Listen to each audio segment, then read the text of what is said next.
കർത്താവിൻ്റെ പരിശുദ്ധമായ നാമം വാഴ്ത്തപ്പെടുമാറാകട്ടെ. അനുഗ്രഹീതമായ ഈ നല്ല പ്രഭാതത്തിനാണ് കർത്താവിന് സ്തോത്രം ചെയ്യുന്നു. ഈ പ്രഭാത സന്ദേശം കേൾക്കുന്ന എല്ലാ പ്രിയപ്പെട്ടവർക്കും വീണ്ടും വരുന്നവനായ ക്രിസ്തയേശുവിൻ്റെ ധന്യമുള്ള നാമത്തിൽ എൻ്റെ പ്രഭാത വന്ദനങ്ങളെ ഈ നിമിഷം അർപ്പിക്കുകയാണ്. പ്രാർത്ഥനയോടും ദൈവാശ്രയത്തോടും കൂടി ഈ സന്ദേശത്തിലേക്ക് നിങ്ങളുടെ ശ്രദ്ധയെത്തിയിരിക്കുന്നു. ഹോശേയ പ്രവാചകന്റെ പുസ്തകം 13-ാം അധ്യായം അതിൻ്റെ 5-ാമത്തെ വാക്യം.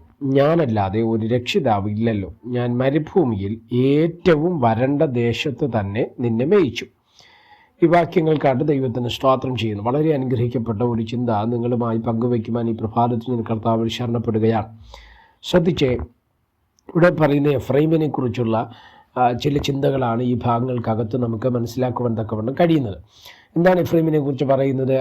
ദൈവം പറയുകയാണ്, ഞാൻ മാത്രമാണ് നിൻ്റെ ദൈവം, ഞാനല്ലാതെ ഒരു രക്ഷിതാവ് നിനക്ക് ഇല്ല. അപ്പം ദൈവത്തെക്കുറിച്ചുള്ള നമ്മുടെ ചിന്തകളിൽ നിന്ന് നമ്മൾ മനസ്സിലാക്കേണ്ട ഒരു കാര്യമാണ്, വേറൊരു ദൈവം ഇതിന് തുല്യം പറയാനില്ല. കർത്താവെ ദേവന്മാർക്ക് തുല്യനായി കർത്താവിന് തുല്യം പറയാൻ വേറൊരു ദേവനില്ല എന്ന് കൃത്യം ദൈവവചനത്തിലൂടെ നമുക്ക് മനസ്സിലാക്കുവാൻ തക്കവണ്ണം കഴിയുന്നല്ലേ. അപ്പോൾ ഇവിടെ നിങ്ങൾ ശ്രദ്ധിച്ച് എന്താ പറയുന്നത്? നിനക്ക് ഞാനല്ലാതെ വേറൊരു രക്ഷിതാവ് ഇല്ലവേ ഇല്ല. അടുത്ത് പറയുന്ന വാക്കാണ് നമ്മൾ ഇന്ന് പ്രഭാതത്തിൽ ചിന്തിക്കുവാനായിട്ട് താല്പര്യപ്പെടുന്നത്. അവിടെ പറയുന്നത്, മരുഭൂമിയിൽ ഏറ്റവും വരണ്ട ദേശത്ത് തന്നെ നിന്നെ മേയിച്ചു. അപ്പം അവിടെ ശ്രദ്ധിക്കേണ്ട ഏറ്റവും പ്രധാനപ്പെട്ട ഒരു കാര്യമാണ് ഏറ്റവും വരണ്ട ദേശം. മരുഭൂമി എന്ന് പറയുന്നത് വരണ്ടതാണ്, എന്നാൽ കുറച്ചുകൂടി എടുത്ത ആ വാക്ക് പറയുന്നത് ഏറ്റവും വരണ്ട ദേശത്ത് എന്ന് പറഞ്ഞാൽ അർത്ഥം ഒരു മനുഷ്യനോ ഇല്ലെങ്കിൽ എഫ്രൈം എന്ന ഗോത്രത്തിനോ ഇസ്രായേൽ എന്ന ജനത്തിനോ പാർക്കുവാൻ കഴിയാത്ത വിധത്തിൽ വരൾച്ചയുണ്ടായിരുന്ന സ്ഥലമായിരുന്നു ആ മരുഭൂമി. ആ വരണ്ട സ്ഥലത്ത് ദൈവം എഫ്രൈമിനെ നടത്തി എന്നുള്ളതാണ് ഈ വാക്കിനകത്ത് നിന്ന് നമുക്ക് മനസ്സിലാക്കാൻ കഴിയേണ്ടത്, അല്ലേ? എന്നെ ശ്രദ്ധിക്കുന്ന പ്രിയമുള്ളവരെ, ഒരു ചിന്ത ഇന്ന് പ്രഭാതത്തിൽ നിങ്ങളുമായിട്ട് പങ്കുവയ്ക്കുവാൻ ഞാൻ കർത്താവിൽ ശരണപ്പെടുന്നത്, ദൈവം നമ്മളെ നടത്തുന്നത് സാധ്യതകളുടെ നടുവിലല്ല, അസാധ്യതകളുടെ നടുവിലാണ്. ദൈവം നമ്മെ നടത്തുന്നത് നിറവുകളുടെ നടുവിലല്ല, പകരം ശൂന്യതയുടെ നടുവിലാണ്.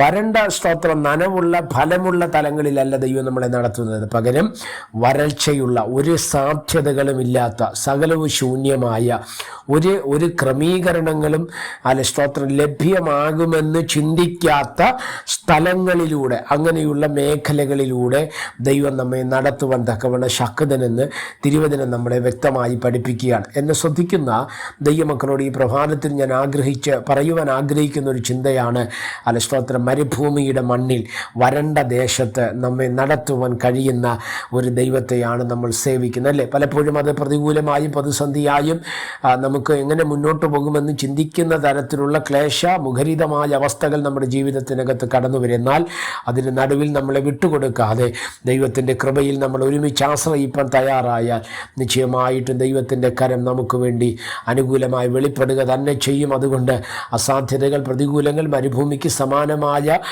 പ്രതിസന്ധികൾ ഇവയൊന്നും കണ്ട് ഭാരപ്പെട്ടു പോകേണ്ട, ക്ഷീണിച്ചു പോകേണ്ട, ദൈവത്തിൽ ആശ്രയിക്കുക. കർത്താവ് നമുക്ക് വേണ്ടി അത്ഭുതങ്ങളെ ചെയ്യും. മരുഭൂമിയിലും പാതയൊരുക്കുവാൻ കഴിയുന്നൊരു ദൈവമുണ്ട്. യെശയ്യാ പ്രവാചകന്റെ പുസ്തകം 35-ാം അധ്യായത്തിൽ നമ്മൾ പഠിക്കുമ്പോൾ ഇങ്ങനെ പറയുന്നുണ്ട്, സ്തോത്രം ഇങ്ങനെയാണ് ആ വാക്ക്, മരുഭൂമി വരണ്ട നിലവും സ്തോത്രം ഘോഷിച്ചാനന്ദിക്കും, നിർജ്ജന പ്രദേശം പനിനീർ പുഷ്പം പോലെ പൂക്കുമെന്നുള്ള തിരുവചനമാണെങ്കിൽ നിശ്ചയമായി മരുഭൂമിയും വരണ്ട നിലവും ഒക്കെ പനിനീർ പുഷ്പം പോലെ വരൾച്ച മാറി സമൃദ്ധിയുടെ, അനുഗ്രഹത്തിൻ്റെ, വിശാലതയുടെ സ്തോത്രം തലങ്ങളാക്കി മാറ്റുവാൻ നമ്മുടെ ദൈവത്തിന് കഴിയും. പ്രത്യാശ കൈവിടാതെ പ്രാർത്ഥനയിൽ തുടരാം. ദൈവം നമ്മെ സഹായിക്കട്ടെ. പ്രാർത്ഥിക്കാം. പരിശുദ്ധനായ ദൈവമേ, സ്വർഗീയ നല്ല പിതാവേ, സന്ദേശത്തിനായിട്ട് സ്തോത്രം ചെയ്യുന്നു. ഈ സന്ദേശം കേൾക്കുന്ന എല്ലാ പ്രിയപ്പെട്ടവരെ തൃക്കരങ്ങൾ തരികയാണ്. അവിടെ നിന്ന് ചിറകടി മറയ്ക്കുകയും സഹായിക്കുകയും അനുഗ്രഹിക്കുകയും ചെയ്താട്ട് എല്ലാവിധമായ നന്മകളും അനുഗ്രഹങ്ങളാലും ദൈവം നിറച്ച് മാനിക്കേണ്ടതിനായി പ്രാർത്ഥിക്കുന്നു. സമസ്തവും ഏൽപ്പിക്കുന്ന മഹത്വം അങ്ങേക്ക് യേശു കർത്താവിൻ്റെ നാമത്തിൽ തന്നെ ആമേൻ. എല്ലാവരെയും ദൈവം അനുഗ്രഹിക്കട്ടെ. God bless you.